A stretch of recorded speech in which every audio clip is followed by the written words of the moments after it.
नमस्कार, ग्लोबल स्पेशलमा यहाँलाई स्वागत छ। दर्शकवृन्द, ग्लोबल स्पेशल खोजमूलक समाचार सामग्रीहरूको स्पेशल प्याकेज हो। हामी जनसरोकारका हरेक विषयको गहिरो अध्ययन गर्दै सत्य तथ्यलाई उजागर गर्ने प्रयास गर्दछौँ। सत्य, तथ्य र निष्पक्ष समाचारको प्याकेज दिने हाम्रो प्रयास निरन्तर जारी छ। दर्शकवृन्द, रोजगारीका लागि विदेश जाने रहर कुनै पनि युवालाई पक्कै छैन, तर विदेश नगई पनि सुखै छैन, किनकि घरको चुलो बल्दैन, एक सरो लुगाले शरीर ढाक्न धौ धौ हुने गर्दछ। स्वदेशमा रोजगारी कहीँ कतै छैन। स्वदेशमा गरी खाने व्यवस्था राज्यले नगरिदिएपछि घरको मायालाई मनभरि दबाएर भए पनि विदेश जानै परेको छ। यसरी विदेश जान पनि त्यति सजिलो कहाँ छ र? राज्यबाटै हरेक पाइला पाइलामा लुटिनु परेको छ। तैपनि घर नछोडी घरमा चुलो समेत बल्दैन। पसिना बगाउन विदेश कुन्द्रोकर्मठ युवाको राहदानी पाउन भएको सकसपूर्ण नियतिको प्रसङ्ग आजको ग्लोबल स्पेशलमा हामी प्रस्तुत गर्दैछौँ। विद्युतीय राहदानी विभागमा राहदानी बनाउने युवाहरूको भिड अचाकली छ। सरकारले मङ्सिर 1 देखि विद्युतीय राहदानी सेवा दिन सुरु गरेको हो। छिटो र छरितो सेवा दिन भन्दै विद्युतीय राहदानीबाट सेवा दिन थालिए पनि लाइनमा घण्टौं नबसी सुख नै छैन। दैनिक हजारौं युवा यही राहदानीका लागि घण्टौं लाइनमा बस्नुपर्ने नियति दोहोरिँदै आएको छ। राहदानीकै लागि बिहानै उज्यालो नहुँदै विभागमा लाइन बस्नुपर्ने बाध्यता रहेको छ। यो काठमाडौँ स्थित राहदानी विभाग हो। विभागमा हरेक दिन यस्तै 1500 बढी नेपाली युवाहरू राहदानीका लागि लाइनमै बस्न बाध्य छन्। स्वदेशमै रोजगारी हुन्थ्यो भने यसरी यो सकसपूर्ण लाइन बस्न मध्यरातमा यहाँ आउनुपर्ने थिएन होला। तर बेरोजगारी र गरिबीले विदेशी भूमिमा लखेटेपछि जस्तो सुकै दुःख सहेर राहदानी बनाउनु परेको हो। दूर दराजबाट राहदानीका लागि यी युवाहरू यसरी लाइनमा कुरेका छन्। हप्तौं लागेर राजधानी आए पनि समयमै विभागले विद्युतीय राहदानी दिँदैन। अनेक प्रक्रियागत झन्झटले हैरानी बेहोर्नु पर्दछ उनीहरूलाई। विशेष गरेर यो हामीले राहदानी पाउनुको चाहिँ हामीले धेरै नै कष्ट गर्नु पर्यो। म 2 गते काठमाडौँ आएर मैले 5 गते आइतबार मैले अनलाइन फर्म भरेँ। त्यस पछाडि मैले 12 गते टोकन लिन आउनलाई मैले 11 गते राति 9 बजी राति एउटा लाइन बस्दाखेरि मैले 252 नम्बरको टोकन पाएँ। र आज पनि बिहान हामी 4:30 बजीदेखिको लाइनमा बस्यौँ र धेरै कठिन यात्राहरू गर्नु परिरहेको छ यो पासपोर्ट राहदानी लिनको लागि हामीले। यसमा चाहिँ अलिकति नेपाल सरकारको अब के भन्ने गैर जिम्मेवारी हो कि जिम्मेवारी हो, उहाँहरूले अलिकति ध्यान नदिनु भएको हो कि। सरकारले यही मङ्सिर 1 देखि विद्युतीय राहदानी वितरण गर्न सुरु गरेको छ। छिटो र छरितो सेवा दिन भन्दै विद्युतीय राहदानीको सेवा दिन थालिए पनि समस्या उही छ। साउसँग ऋण धन गरेर राजधानी आएको पनि धेरै दिन भयो, तर राहदानी बनाउन कति दिन लाग्छ त्यसको पनि अत्तो पत्तो हुँदैन। तैपनि राहदानी नबनाई सुक्कै छैन। जस्तो सुकै सकसपूर्ण लाइन बसेर भए पनि बनाउनु पर्ने उनीहरूको बाध्यता छ। नागरिकता जस्तै राहदानी पनि नागरिकले सजिलै पाउनु पर्ने हो, तर राहदानी लिनकै लागि नागरिक राजधानी धाउनु पर्ने बाध्यता रहेको छ। यसको सहज पहुँचको लागि जिल्लामै राहदानी लिन सकिने व्यवस्था पनि छ, तर राज्य संयन्त्रको कमजोर व्यवस्थापनका कारण राहदानी लिन सेवाग्राही संघीय राजधानी काठमाडौँ धाउनु पर्ने बाध्यता छ। छोटो समयमा राहदानी लिनको लागि बढी शुल्क तिरेरै भए पनि राजधानी धाउने गरेका छन्। राहदानी विभागमा बिहान झिसमिसेमै लाइन नलागे यहाँ सेवा पाउन मुस्किल छ। एकातिर दोब्बर दस्तुर, त्यसमाथि आवेदन बुझाउन रातको निन्द्रा नै मार्नुपर्ने, साथै मूल गेटमा धर्ना नै कसेर बस्दा पनि पालो पाउन मुस्किल रहेको छ। राहदानी बनाएर रोजगारीका लागि विदेश जाने र केही कमाएर घर खर्च गर्ने उनीहरूको योजना छ। उनी युवाले यसरी शास्ति खेपेरै भए पनि विदेश पुग्छन्। रोजगारीबाट आएको आम्दानीले मुलुकको अर्थतन्त्र धारेको छ। जुन युवाले खाडी पुगेर मुलुकको अर्थतन्त्र थेगेको छ उही युवालाई विद्युतीय राजधानी पाउन भने यति मुस्किल छ। यहाँ त हजुरको अब बिहान 4 बजे 5 बजेदेखि मान्छे लाइनमा बसिरहेछ होइन। अब भिडभाड अब देख्नु भएकै छ हजुरले। अनि अब यत्रो लाइन छ, भित्र काम गर्ने कर्मचारी अब एउटा, कुनै ठाउँमा एउटा, कुनै ठाउँमा दुईटा छ। अब कोही यता जानुपर्ने, कोही उता जानुपर्ने। समस्या त छ नि। अब बिहानदेखि मान्छे भोक-भोकै आछ होइन, कति टाढादेखि आछ। समस्या त भइहाल्छ नि। अझै अब त्यही पनि अब आज पनि हुँदैन, अब भोलि हुन्छ भन्ने छ, त्यही पनि अब फिक्स छैन। अब मान्छेहरू भोक-भोकै छ होइन, साथमा पैसा छैन होइन, कति टाढादेखि दुःख पाएर आछ। अब त्यही त हो। अब यसको लागि चाहिँ अब प्रशासनलाई भन्ने कि अब सरकारलाई भन्ने, अब अलिकति केही कुराहरू गर्न मन छ। त्यसको लागि चाहिँ अब हामी 2-4 जना साथीहरू भएर जस्तै विभागमा त्यहाँ कर्मचारीसँग कुरा गर्ने भन्ने भइरहेको कुरा छ। हेरौँ। यी युवाहरू विभागको अघि लाम लागेर राहदानी देऊ भन्दै याचना गरेको एक दिन मात्र होइन, दैनिक यस्तै याचना गरेर बल्ल तल्ल राहदानी हात पर्ने हो। तैपनि यही राहदानी हात पार्न पनि कहाँ सजिलो छ र। विभागको चरम भद्रकोले सेवाग्राही आजित छन्। चाँडै सेवा पाउने नै हो भने पनि दलालबाट काम लगाए एकैछिनमा हुने गर्दछ। कर्मचारी चिनेको जानेको भए पनि चाँडै काम हुन्छ, तर दलाल होस् या विभागको कर्मचारीसँग भनसुन गर्ने पहुँच नहुनेहरू बिहान 3 बजे उठेर यसरी लाइन बस्नुपर्छ। त्यो समस्याहरू भोग्नु भने सबैजनाले देखेको समस्या हो होइन। लगभग 3-4 दिन भयो हामी लाइनमा छौँ, रातिदेखि लाइनमा बसेर। तब पनि आजसम्म हाम्रो कुनै आधा काम पनि भएको छैन।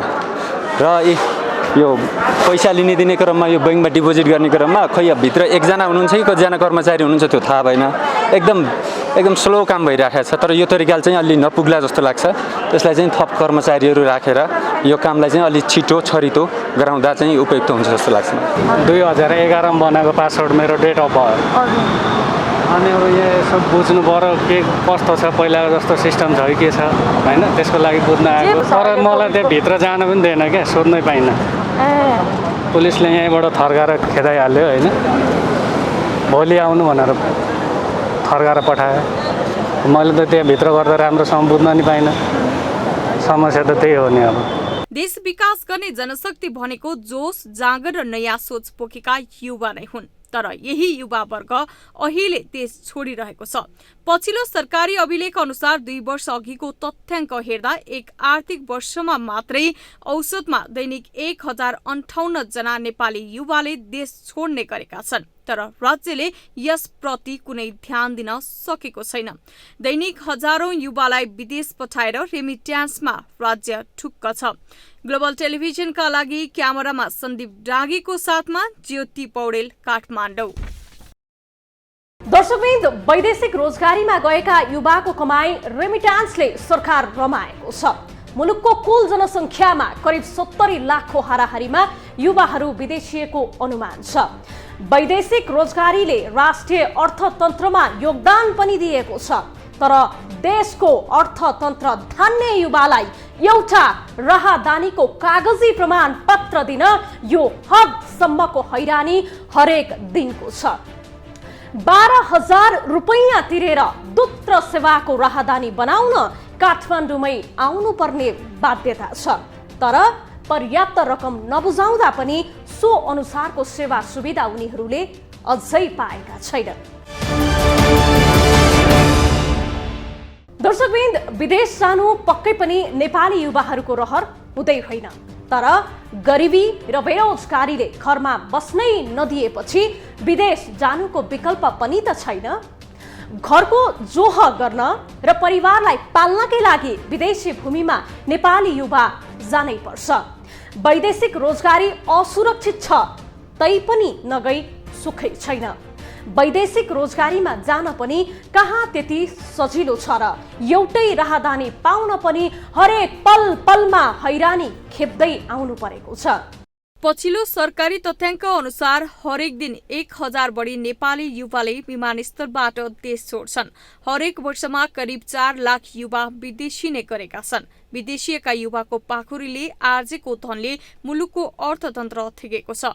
उनी युवाको रगत र पसिनाले मुलुकको कुल ग्राहस्थ उत्पादनमा करिब 30% योगदान गर्दछ। तर ती लाखौं युवालाई विदेशी भूमिमा पुगेर कमाई गर्छु भन्दा पनि यो राज्यले सहजै र सरल तरिकाले राहदानी समेत दिन सक्दैन। परराष्ट्र हाम्रो मन्त्रालय छ नि, यो ठाउँ ठाउँमा हाम्रो प्रदेशबाट पासपोर्ट निकाल्न पाउनु पर्यो क्या। 10 दिन 15 दिनदेखि बसिरहेको छौँ। म जस्तो धेरै नागरिकहरू छन् होइन। प्रदेश नम्बर त राख्यो, जस्तै हाम्रो अब 5 नम्बर प्रदेश पर्छ, म दाङको हो होइन।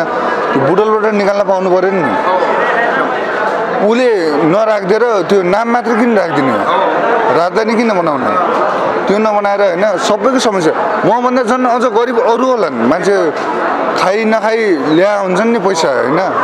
हामीले पनि त्यही तरिकाले टारिरहेको छ। हेर्नु, यो काठमाडौँको ठाउँमा तपाईँको 1200-1500 रुपियाँ तिरेर होटलमा बसेर कहिले सादा खाना खाइहाल्ला, कहिले बाहिर गएर खाएर पनि आइहाल्ला, तर बसिरहेको छ। आज भन्यो, भोलि भन्यो, पर्सि भन्यो, झुलाइदिइरहेको छ क्या उसले। टोकन हान्दै झुलाउँदै। अब मलाई चाहिँ एउटा कुरा के दुःख लाग्यो भने अब कतिपय मान्छेहरू टाढाबाट आएको हुन्छ, नयाँ मान्छे थाहा हुँदैन। अब टोकनको सिस्टम यस्तो छ अहिले है। अब 12 गते 12 टोकन, भोलि 12 त्यसपछि सक्यो टोकन। अनि कतिपय मान्छेहरू टाढाबाट पैसा कम बोकेर आएको हुन्छ, आफ्नो इस्टिमेट लगाएको हुन्छ होइन। त्यस्तो मान्छेहरूलाई त साह्रै अप्ठ्यारो भइरहेको छ कि। अब टोकन लाइन अब हिजो म राति 2 बजी आउँदाखेरि यहाँबाट लागेको लाइन तपाईँको लाजिमपाट क्रस गर्न सकेको थियो। त्यो धेरै भिड हुन्छ, कति मान्छे थाहै जानकारी नै छैन। अनि यहाँ के टोकन दिनु, अब त्यो पासपोर्ट अब इमर्जेन्सी भन्छ, तर इमर्जेन्सी भने जस्तो हुँदैन, पैसा महँगो लिइरहेछ। अब हाम्रो कुराको सुनवाई चाहिँ हुँदैन। राहदानी बनाउनेदेखि विदेश पुग्दासम्म लाखौं युवा सरकारी कर्मचारीदेखि दलालबाट पल पलमा लुटिन्छन्। कस्तो विडम्बना, जसको पाखुरीले मुलुकको अर्थतन्त्र धानेको छ, उसैमाथि पल पलमा यहाँ लुटिने गरिन्छ। एउटा राहदानीको कागज बनाउनका लागि हप्तौं समय लगाएपछि बल्ल तल हातमा पर्दछ। त्यसपछिका सयौं झन्झटहरू पनि कहाँ सजिला छन् र। भिसाका लागि विभाग हुँदै म्यान पावर कम्पनीहरूले उत्तिकै सताउँछन्। गाउँबाट साउसँग ऋण काटेर ल्याएको पैसा दलाल र कर्मचारीको हातमै थमथमाउँदैमा सकिन्छ अनि थप ऋण लिएर विदेश जानुपर्ने हुन्छ। यसरी यी युवाहरू अनेकन झन्झटबाट लुटिए पनि राज्यले कहिल्यै सहजै जाने व्यवस्था गर्न सकेन र युवाको राज्य प्रतिको आक्रोश आगो चाहिँ छ। 2 गते आएको थिए, 2 गते आउँदा 1 गते टोकन बाँडेर सकिसकेर रहेछ र 12 गते आउनु भन्यो। अनि 9 गते आयो, 9 गते आउँदाखेरि 12 गते मात्रै आउनु भन्यो। अनि गए, घर गएर फेरि फर्केर आए। 11 गते राति 6 बजेबाट लाइन लाग्यो। यहाँ 6 बजे लाइन लाउँदा बिहान 8 बजे पाला आएको थियो टोकन लिन। अनि त्यसपछि बल्ल आज पाला आयो। फर्किने ठाउँ 2-3 ठाउँमा मात्रै भइरहेको भए कति सजिलो हुन्थ्यो नि, हामीलाई छिटो हुन्थ्यो। अब अहिलेसम्म भोकै बसिरहेको छु। सकेसम्म अब सरकारले राम्रो छिटो गरिदियो भने हामीलाई पनि राम्रो, त्यही भन्न चाहन्छु। सरकारी सर्वेक्षण 2074 अनुसार नेपालमा करिब 12% बेरोजगारी छन्। तर 2 वर्ष यता कोरोना महामारीले बेरोजगारीको दर हट्दै बढेको छ। सरकारी अनुमान अनुसार 20% माथि बेरोजगारीको दर पुगेको छ। यसरी महामारीले समेत स्वदेशको समेत रोजगारी खोसिएपछि युवाहरू विदेशी न बाध्य छन्। यसरी भइरहेको हैरानीको अन्त्य गर्ने राहदानी विभागको दायित्व हो। तैपनि राहदानी विभाग परीक्षणको चरणमा भएको भन्दै पन्छिने गरेको छ।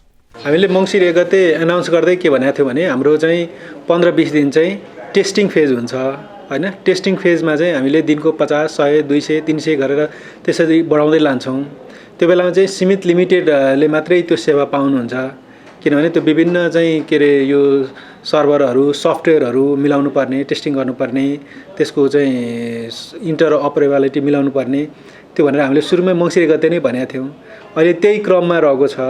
त्यस हिसाबले अहिले चाहिँ दैनिक 200-300 हाराहारीको मात्रै भएको छ र त्यो चाहिँ अलरेडी बुकिङ भएर उहाँहरूले सेवा लिइराख्नु भएको छ। विदेश नगई घर खर्चको जोहो समेत गर्न नसकिने अवस्था पुगेको छ। एक सरो लगाउन र एक साग खानैका लागि रोजगारी खोज्नुको विकल्प छैन। यसरी रोजगारी खोज्दै विदेश पुगे पनि पेशागत सुरक्षासँगै व्यक्तिगत सुरक्षा पनि उत्तिकै चुनौती छ।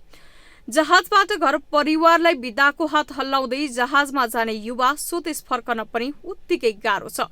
कामको सिलसिलामा हुन सक्ने भवितव्य घटनाले अनाहकमा ज्यान जाने गरेको छ। सरकारी तथ्याङ्क अनुसार हरेक वर्ष करिब 600 को हाराहारीमा युवाहरूको मृत्यु भएको तथ्याङ्क छ। सरकार मृत्युको संख्या गन्दै रेमिट्यान्समै ढुक्क छ। स्वदेशमै रोजगारी नपाएपछि विदेशी भूमि जानुको विकल्प छैन, तर विदेशी भूमिमा गएर रोजगारी गर्न पनि निकै असहज छ। सालको ऋण काटेर विदेश गए पनि अनेकन झन्झटपूर्ण प्रक्रियाले नेपाली युवाहरू आजित बनेका छन्। यद्यपि यी सबै खाले प्रक्रियामा मात्रै सरकारले सहजतासँगै व्यक्तिगत तथा पेशागत सुरक्षामा सुनिश्चित गरिदिन्थ्यो भने यी युवाहरूले मुलुकमा राज्य भएको अनुभूति गर्थे कि? हस्त आजलाई ग्लोबल स्पेशल यति नै। भोलि अर्को विषयको सामग्री लिएर हामी पक्कै पनि उपस्थित हुनेछौँ। तबसम्मका लागि तपाईँ ग्लोबल टेलिभिजन हेर्दै गर्नुहोला। नमस्ते।